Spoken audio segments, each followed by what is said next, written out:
नमस्ते दोस्तों, आज हम बाहुबली 2 और दंगल के बीच कंपैरिजन करेंगे।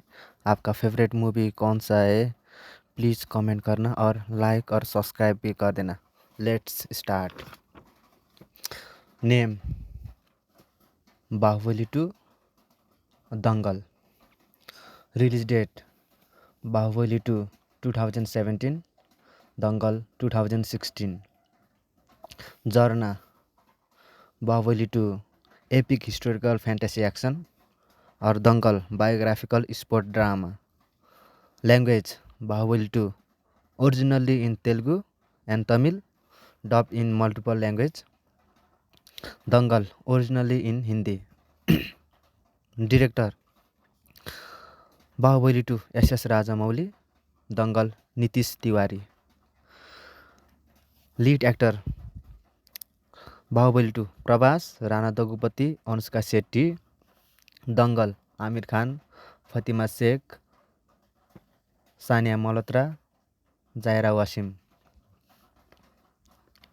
Based on Bahubali 2 fictional story with mythological inspiration. Dangal true story of Indian wrestler Geeta and Babita Phogat.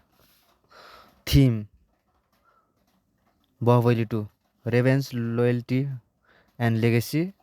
Dangal empowerment, gender equality and national pride. Length: Bahubali 2 approximately 171 minutes. Dangal approximately 161 minutes. Music: Bahubali 2 composed by M.M. Keeravani. Dangal composed by Pritam. Budget: Bahubali 2 250 to 300 crore. Dangal 70 to 90 crore. Box office performance: Bahubali 2 1800 plus crore globally. Dangal 2000 plus crore globally. IMDb rating: Bahubali 2 8.2 out of 10. Dangal 8.3 out of 10. Emotional impact: Bahubali 2 melodramatic and emotions.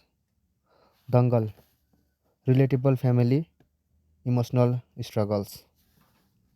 Legacy: Bahubali 2 change perfections of Indian cinema's scale and VFX.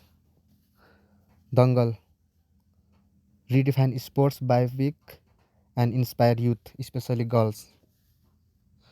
Verdict: Bahubali 2 all-time blockbuster. Dangal all-time blockbuster. Thank you.